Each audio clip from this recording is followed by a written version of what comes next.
میرا تعلق ایک متوسط طبقے سے تھا۔ باپ تو تھا ہی نہیں، اس لیے غلط صحبت میں پڑھ کر تعلیم بھی ادھوری رہ گئی۔ جب ذمہ داری سر پر آئی تو احساس ہوا کہ اپنے ساتھ غلط کر چکا ہوں۔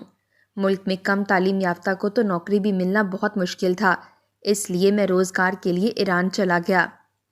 کچھ عرصہ تو کام کرتا رہا، لیکن جو بری لت پڑی تھی جوئے والی، وہ میرا شوق پورا نہ ہوتا، کیونکہ گھر میں خرچہ دیتا تو جوا نہیں کھیل سکتا تھا، اور اگر شوق پورا کرتا تو گھر والے بھوکے رہتے۔ اسی دوران ایک عرب لڑکی سے سلام دعا ہوئی اور وہ جلدی مجھ میں دلچسپی لینے لگی۔ ہماری دوستی ہو گئی، مختلف جگہ ملاقاتیں ہوتیں، اور حقیقت تو یہ ہے کہ مجھے اس سے زیادہ اس کے مال میں دلچسپی تھی۔ وہ بہت ہی زیادہ مالدار تھی، اور وہ تو شاید میرے پیار میں پاگل ہو چکی تھی، اس لیے مجھ سے شادی کرنا چاہتی تھی۔ مجھے تو ایسا موقع چاہیے تھا۔ میں نے پیچھے اپنے گھر میں کسی کو بتائے بغیر اس سے وہاں شادی کر لی۔ شادی کا شروع کا عرصہ تو بہت اچھا گزرا۔ میں جہاں نوکری کرتا تھا میں نے وہ بھی چھوڑ دی، اور اس کے ساتھ اسی گھر میں رہنے لگا اور اسی کے اسٹور کی دیکھ بھال کرنے لگا۔ جب 1 مہینہ میں نے محنت سے کام کیا اور اچھے سے آمدنی ہونے لگی تو اس نے مجھ پر اعتبار کر کے سارا کاروبار میرے سپرد کر دیا۔ سارا کاروبار میرے ہاتھ میں آ گیا تو ظاہری بات ہے سارا پیسہ بھی میرے ہاتھ میں تھا، اور پیسہ دیکھ کر میرا شوق دوبارہ جاگ گیا اور میں جوا کھیلنے لگا۔ میری بیوی سے بات چھپی ہوئی تھی، میں چھپ کر جوا کھیلتا تھا، بڑے پیمانے پر جوا کھیلتا، بڑی رقم لگاتا تھا، لیکن یہ سب کام بیوی سے چھپ کر ہونے ہوتے تھے۔ میں گھر میں بھی اچھی خاصی معقول رقم بھیجتا تھا کہ میری بیوی کو معلوم تھا اور اسے اعتراض بھی نہیں تھا۔ میری رقم بھیجنے کی وجہ سے گھر میں بھی خوشحالی آنے لگی۔ میری بہن کی بہت اچھے سے شادی ہو گئی اور میں نے گھر بھی بنا لیا۔ کسی کو معلوم نہیں تھا کہ میں وہاں پر کیا کام کرتا ہوں، سب کو یہی معلوم تھا کہ وہاں میری اچھی نوکری لگ گئی ہے۔ میری بیوی کے 6 سٹورز تھے، ان میں سے کچھ مجھے بیچنے پڑے تھے اور کچھ گروی پڑے تھے، اور یہ سب کچھ 1 سے 1.5 سال کے عرصے میں ہوا تھا۔ ساری رقم میں جوئے میں ہار گیا تھا، سب کچھ ختم ہو چکا تھا، سٹورز کا اکاؤنٹ خالی پڑا تھا، اور میری بیوی کو اس بارے میں کچھ معلوم نہیں تھا۔ اچانک ایک دن میری بیوی سٹور میں آ گئی اور آ کر حساب کتاب دیکھنے لگی۔ جب مجھے پتا چلا کہ وہ حساب کتاب دیکھ رہی ہے تو مجھے ڈر لگنے لگا کہ اسے سب کچھ معلوم ہو جائے گا۔ میں نے سوچا بھاگ کر سامان پیک کروں اور پاکستان کے لیے نکل جاؤں، اور میں پیکنگ کر کے نکلنے ہی لگا تھا کہ غصے میں بھری میری بیوی گھر آ گئی اور مجھ سے لڑنے لگی، اور وہ چاہتی تھی کہ مجھے پولیس کے پاس پہنچا دے۔ میں نے فوراً اسے پکڑ کر اسٹور روم میں بند کر دیا۔ وہ چلاتی رہی۔ میں نے پیکنگ کی، پھر جو قیمتی چیزیں تھیں وہ بھی بیگ میں رکھیں اور سیدھا ایئرپورٹ پہنچ گیا اور پہلی فلائٹ سے پاکستان آ گیا۔ یہاں آیا تو سب اچانک مجھے دیکھ کر بہت خوش ہوئے۔ اچانک آنے کی وجہ سے خاندان بھر میں دعوتوں کا سلسلہ شروع ہو گیا، اور ویسے بھی جو بندہ پیسے والا ہوتا ہے اس کی سبھی قدر کرتے ہیں۔ ماں نے پہلے ہی میری بات طے کر رکھی تھی، اور میرے آتے ہی انہوں نے شادی کی تیاریاں شروع کر دیں، اور 1 مہینے کے اندر اندر میری شادی کر دی گئی۔ ان ساری چیزوں میں لگ کر میں بھول ہی گیا کہ میں کسی کو تو بند کر کے بھی آیا ہوں، اور صرف سٹور کا دروازہ ہی نہیں بلکہ فلیٹ کا دروازہ بھی بند تھا، اور مزے کی بات یہ کہ فلیٹ ساؤنڈ پروف تھا، اس لیے اس کی آواز باہر بھی نہیں آ سکتی تھی کہ کوئی اور اس کی آواز سن کر مدد کو پہنچتا۔ یہاں بہت خوش تھا، ہر طرف میری بڑی عزت کی جاتی تھی۔ ابھی میرے اکاؤنٹ میں کچھ پیسے موجود تھے، اس سے مزے سے عیش کرتا، بیوی کو ساتھ لے کر ہنی مون بھی منایا۔ جب یہاں آئے ہوئے مجھے 3 ماہ ہو گئے تو خاندان میں چہمنگائیاں شروع ہو گئیں کہ کہیں یہ نوکری چھوڑ کر تو نہیں آ گیا، واپس جانے کا نام ہی نہیں لے رہا۔ اور جب اس طرح کی بات میرے کانوں سے ٹکرائی تو مجھے یاد آیا کہ میں تو ایران میں کیا گل کھلا کر آیا تھا، اور اب تک تو اس کی لاش بھی گل سڑ گئی ہوگی۔ جی میں آیا کہ واپس نہ جاؤں اور سب کو کہہ دوں کہ میں نوکری چھوڑ آیا ہوں، لیکن خوف خدا آ گیا اور دل نے کہا کہ ایک دفعہ جا کر دیکھنا تو چاہیے، اس لیے میں نے ٹکٹ کٹائی اور واپس ایران چلا گیا۔ وہاں گیا تو میری ہمت نہیں ہو رہی تھی کہ میں فلیٹ میں واپس جاؤں۔ مجھے لگتا تھا کہ میں جیسے ہی اندر جاؤں گا دروازہ کھولنے سے ہر طرف بو پھیل جائے گی اور سب کو پتہ چل جائے گا کہ اس گھر میں کوئی لاش پڑی ہے، لیکن جب میں صرف اس کے لیے آیا تھا تو مجھے اس کے پاس جانا بھی تھا۔ میں نے دل میں پروگرام بنا لیا کہ جیسے ہی فلیٹ کے اندر جاؤں گا تو شور مچا دوں گا کہ کسی نے میری بیوی کو قتل کر دیا ہے۔ پولیس تفتیش کرے گی جس سے معلوم ہو جائے گا میں تو پاکستان تھا، اس لیے میرا نام نہیں لیا جائے گا۔ میرا اس واقعے کے ساتھ کوئی تعلق نہیں ہے اور اس طرح اس کا گھر میرے نام ہو جائے گا۔ اسی وجہ سے میں ایئرپورٹ سے سیدھا فلیٹ گیا۔ دروازہ کھولتے ہوئے میرے ہاتھ کانپ رہے تھے، لیکن اس مرحلے سے گزرنا ہی تھا، اس لیے میں دروازہ کھول کر اندر داخل ہوا اور اس دروازے کا لاک کھول کر جب اندر داخل ہوا تو مجھے یوں لگا کہ اسٹور کی چھت میرے سر پر گر گئی ہو، کیونکہ اندر کوئی لاش یا اس کا ڈھانچہ تک تو ایک طرف کوئی ہڈی کا ٹکڑا تک نہیں تھا، اور 3 ماہ کے اندر کم از کم ڈھانچہ ختم نہیں ہوتا۔ لاش کا گوشت ختم ہو سکتا ہے لیکن ڈھانچہ نہیں۔ تبھی تو مجھے حیرت کا شدید جھٹکا لگا کہ ایسا ہونا ممکن نہیں، کیونکہ چابیاں میرے پاس تھیں اور دروازے بھی سارے لاک تھے۔ جیسے میں فلیٹ چھوڑ کر گیا تھا، جو چیز جہاں پڑی تھی وہیں کی وہیں پڑی تھی اور ہر جگہ گرد جمی ہوئی تھی، جیسے عرصے سے یہ فلیٹ بند ہو، اور یہ 3 مہینوں سے فلیٹ بند تھا۔ وہاں صرف میرے ہاتھوں اور پاؤں کے نشان بنے تھے، گھر پر اس کے علاوہ تو کوئی ایک نشان تک نہیں تھا۔ تو پھر آخر وہ گئی کہاں؟ ہاں، اگر وہ یہاں سے گئی ہوتی تو یقیناً لاک کھلے ہوتے، کیونکہ بھاگتے ہوئے کس کو ہوش رہتا ہے کہ وہ دوبارہ لاک لگا کر جائے۔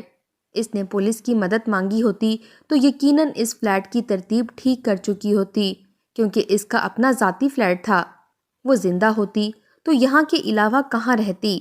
اسے یہ بھی معلوم ہو گیا ہوگا کہ میں پاکستان چلا گیا ہوں۔ اگر وہ یہاں سے باہر نکلتی تو یہ بات تو اسے بہت آسانی سے معلوم ہو جاتی، لیکن یہاں میں جن سے رابطے میں تھا، بلکہ اسٹور میں کام کرنے والے لوگوں سے بھی رابطہ رہا، لیکن کسی نے بھی اس کے بارے میں کوئی بات نہ کہی۔ سب یہی کہتے تھے کہ آپ دونوں پاکستان گئے ہیں۔ میں نے کبھی کسی کی تردید کی ہی نہیں تھی۔ مجھے فکر ہونے لگی، بلکہ بات تو پریشانی کی تھی۔ وہ ایک بند اسٹور سے کیسے اور کس طرح سے غائب ہو گئی؟ اس کو زمین کھا گئی یا آسمان نکل گیا؟ کیونکہ باہر وہ کبھی کسی کو نظر نہیں آئی، گھر میں وہ نہیں تھی، لاش اس کی نہیں تھی، ڈھانچہ تک نہیں تھا، تو وہ کہاں گئی تھی؟ یہ تو یقین تھا کہ وہ اس گھر میں نہیں آئی تھی، نہ یہاں رہتی تھی، کیونکہ دروازہ بالکل بند تھا۔ ہر چیز پر دھول مٹی جمی ہوئی تھی، ہر چیز ویسے ہی پڑی تھی جیسے میں چھوڑ کر گیا تھا، یہاں تک کہ کمرے کے لاک پر بھی گرد جمی ہوئی تھی۔ میں نے پورا فلیٹ گھوم کر دیکھا، لیکن کچھ اپنی جگہ سے ہلا ہوا نہیں تھا، یہاں تک کہ اس کی الماری میں اس کے کپڑے تک پڑے ہوئے تھے۔ اس سے یہی ظاہر ہوتا تھا کہ وہ فلیٹ سے نکل کر نہیں گئی۔ لیکن اگر فلیٹ سے نہیں نکلی تو کہاں پر ہے؟ کیونکہ میرے حساب سے تو یہاں پر مجھے اس کی لاش ملنی چاہیے تھی، یا کم از کم اس کا ڈھانچہ تو ملنا چاہیے تھا۔ یہاں کچھ بھی نہیں تھا۔ میں نے پورا اسٹور کنگال ڈالا، لیکن وہاں ایک ہڈی کا ٹکڑا تک نہیں ملا۔ وہاں سے نکل کر باہر گیا، ارد گرد کے لوگوں سے اس کے بارے میں معلوم کیا، اور میں نے یہی ظاہر کیا کہ مجھے نہیں پتا وہ کہاں ہے۔ میں تو آج ہی پاکستان سے آیا ہوں، لیکن اس مرتبہ کسی نے اس کو نہیں دیکھا تھا۔ اسٹور پر ان لوگوں نے قبضہ کر لیا تھا جن کے پاس وہ گروی رکھوا دیے تھے۔ وہاں سٹاف بھی بہت بدل چکا تھا، لیکن پھر بھی ابھی تک کوئی سٹاف ادھر تھا۔ انہوں نے یہی بتایا کہ میڈم ہمیں بھی نظر نہیں آئیں۔ اگر وہ ہمیں نظر آتی یا ہم سے ملتی تو اپنے اسٹور کو کبھی بھی لوگوں کے ہاتھوں میں نہ جانے دیتی۔ مجھے فکر شروع ہو گئی کہ وہ کیسے غائب ہو گئی۔ میں نے کام والے کو کچھ پیسے دے کر فلیٹ کی صفائی وغیرہ کروائی اور 1 ہفتہ اس کے اور اپنے دوستوں سے ملاقات میں گزارا، لیکن کسی کو بھی اس کے بارے میں کچھ معلوم نہیں تھا۔ اس کی دوست تو اس کی گمشدگی کی وجہ سے پریشان تھی۔ میں نے بھی یہی ظاہر کیا کہ میں بھی اس کی وجہ سے بہت پریشان ہوں۔ اس کے کچھ دوستوں کے کہنے پر پولیس میں جا کر رپورٹ بھی کروا دی۔ پولیس نے بھی آ کر فلیٹ سارا دیکھا اور انہوں نے رپورٹ درج کر لی۔ مجھے یقین تھا کہ وہ پولیس کو بھی نہیں ملے گی، لیکن اس کی گمشدگی کی رپورٹ درج کروانے کے بعد میں آسانی سے اس کے فلیٹ میں رہ سکتا تھا، اس لیے اس کے فلیٹ کو اپنا سمجھ کر حق سے رہنے لگا۔ اس کا شوہر تھا، مجھے کوئی نکال بھی نہیں سکتا تھا، اور ایک چھوٹا سا اسٹور میں نے جوئے میں جیتا تھا، جو کہ میں نے اپنی بیوی کو نہیں بتایا تھا۔ اس کو میں چلانے لگا، لیکن اب میں نے جوئے کی بری عادت چھوڑ دی تھی، اس لیے توجہ دینے کی وجہ سے وہ اسٹور ترقی کرنے لگا۔ میرے ذہن میں وہ جوا احساس جرم تھا، وہ ختم ہو چکا تھا۔ حالات پھر ویسے ہی ہو گئے۔ گھر میں خاصی رقم بھیجنے لگا۔ یہاں پر میرا ذاتی اسٹور تھا اور گھر تھا، اور اس کی گاڑی بھی میری تھی۔ اس سے شادی کرنے کی وجہ سے یہاں کی نیشنلٹی تو مجھے پہلے ہی مل چکی تھی، اس لیے مجھے کوئی مسئلہ نہیں تھا اور نہ ہی اس ملک میں کوئی ڈر اور خوف تھا۔ اس فلیٹ میں رہنے کے باوجود اتنی ہمت نہیں تھی کہ میں دوبارہ اسٹور میں جاؤں، اس لیے میں نے اسٹور کو مستقل طور پر لاک کر دیا، کیونکہ مجھے ڈر لگتا تھا جیسے اس کی روح وہاں پر موجود ہو۔ سچ میں مجھے کبھی کبھار لگتا تھا کہ وہ اس فلیٹ میں موجود ہے، لیکن میں یہ بھی جانتا تھا کہ یہ میرا وہم ہے جو مجھے چین نہیں لینے دیتا۔ لیکن یہاں آنے کے 1 مہینے بعد ہی میں مکمل طور پر سیٹل ہو چکا تھا اور اپنی لائف میں بزی ہو گیا۔ ایک رات میں سو رہا تھا تو مجھے ایسا لگا جیسے کسی نے مجھے جھنجھوڑ کر اٹھایا ہو۔ مجھے حیرت ہوئی کہ مجھے کس نے اٹھایا۔ جب میں نے آنکھیں کھولی تو سامنے وہ کھڑی تھی۔ مجھے حیرت کا شدید جھٹکا لگا۔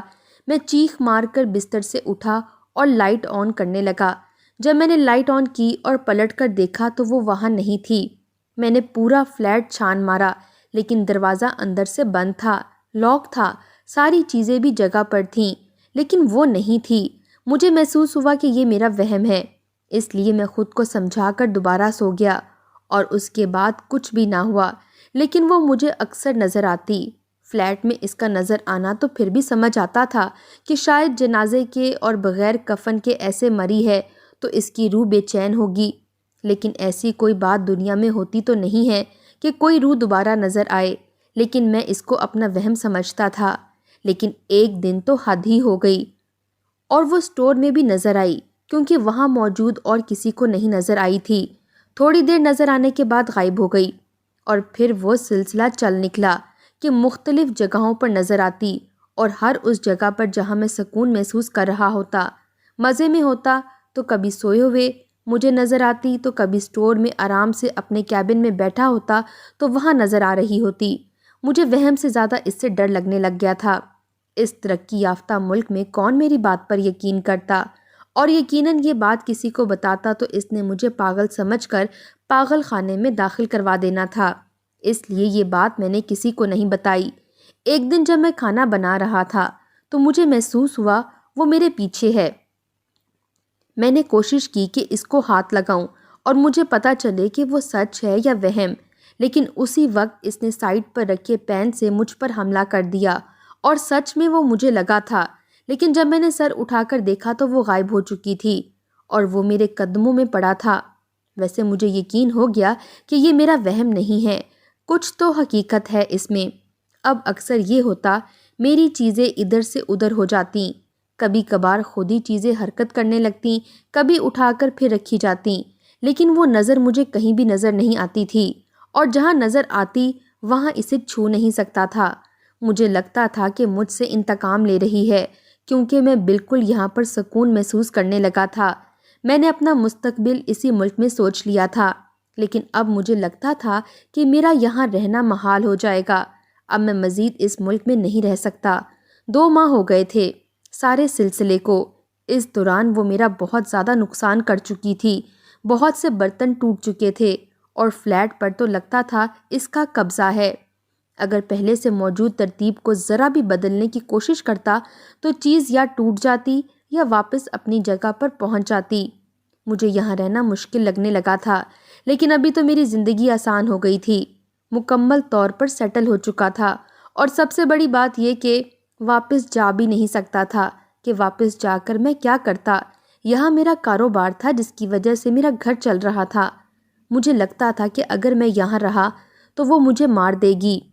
وہ تو شاید اپنی بے گناہی کا مجھ سے انتقام لے رہی تھی، لیکن کیوں؟ اور اگر وہ مر ہی گئی تھی تو اس کی موت کا کوئی واقعہ یہاں نہیں تھا۔ میں تو پاگل ہونے والا تھا۔ اس ملک میں کسی سے اس قسم کی بات کر نہیں سکتا تھا، کیونکہ اگر کسی سے بات کرتا تو پہلے سے ساری صورتحال بتانی پڑتی اور اپنے ہی منہ سے اپنے جرم کا اقرار کر لینا پڑتا۔ میں نے واپس پاکستان جانے کی تیاری شروع کر دی، کیونکہ جان سب سے پہلے ہے۔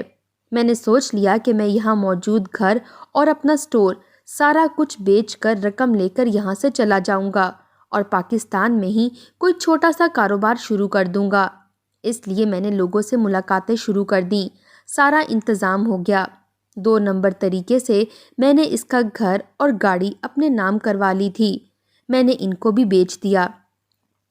تمام رقم اپنے اکاؤنٹ میں ٹرانسفر کروا کر پاکستان کے لیے لاؤنج میں بیٹھ کر جہاز کا انتظار کر رہا تھا کہ وہ مجھے وہاں نظر آئی۔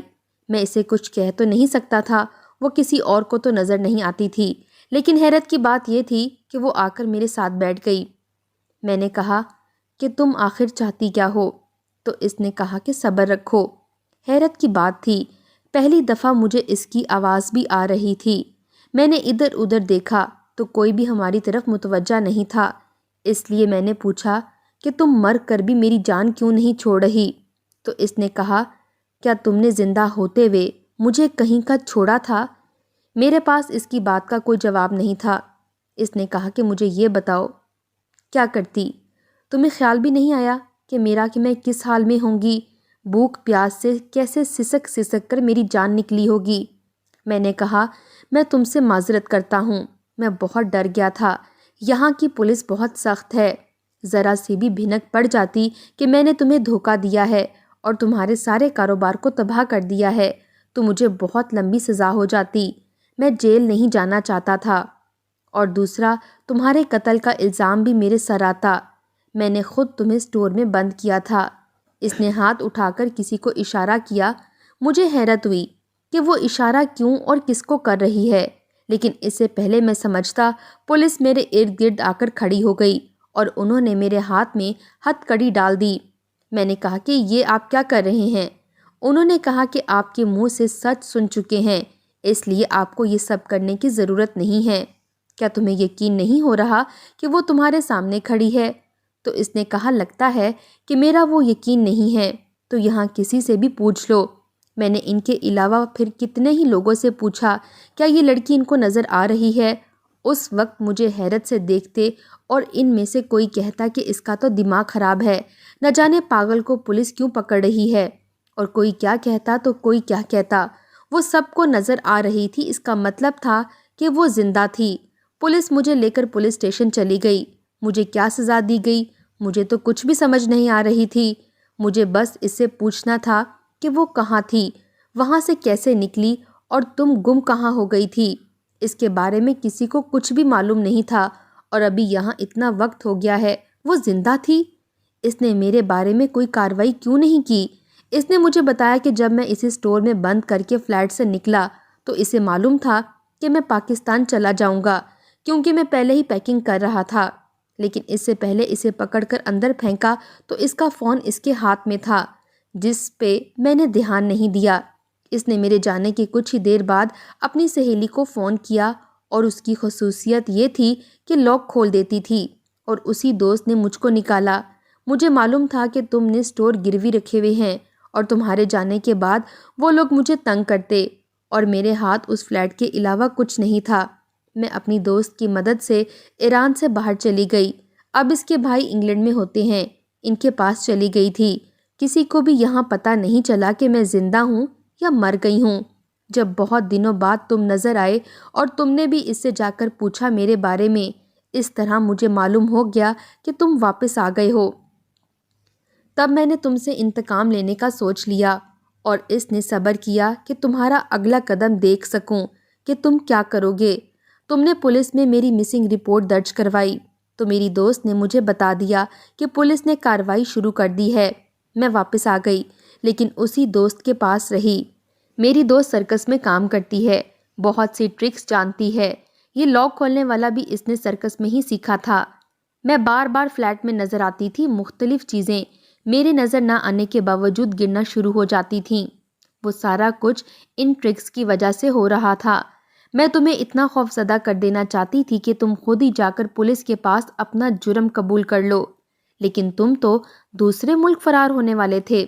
جب تم نے فلیٹ اور گاڑی اپنے نام کروائی تو مجھے معلوم ہو گیا کہ تمہارا پلان کیا ہے، اسی لیے میں نے پولیس کو ساری صورتحال بتائی۔ پہلے تو ان لوگوں کو مجھ پر یقین نہیں آ رہا تھا، لیکن جب انہوں نے بتائی ہوئی ساری تفصیلات کی تحقیق کی تو معلوم ہوا کہ میں بالکل ٹھیک کہہ رہی ہوں۔ تو انہوں نے تمہاری گرفتاری کے وارنٹ جاری کیے، لیکن تب تک تم سب کچھ بیچ کر ایئرپورٹ پہنچ چکے تھے اور میں نے تمہیں گرفتار کروا دیا۔ اب تمہاری ساری چیزیں میری، تمہارے اکاؤنٹ میں سارا پڑا ہوا پیسہ مجھے ملے گا۔ اس کے علاوہ جن لوگوں نے زبردستی سٹور پر قبضہ کیا ہوا تھا، ان پہ بھی پولیس نے چھاپا مار کر قبضہ چھڑوا لیا ہے۔ میرا تو سرمایہ واپس مل گیا ہے، کاروبار دوبارہ ہو گیا ہے، تمہارے اکاؤنٹ سے پیسے نکلوا کر ان لوگوں کو واپس کر دیے گئے ہیں، لیکن اب تم یہاں سے شاید کبھی نہیں باہر آ سکو گے۔ اور یہ بات تو مجھے بھی معلوم تھی کہ میری بقیہ زندگی بھی صرف جیل کی سلاخوں کے پیچھے ہے۔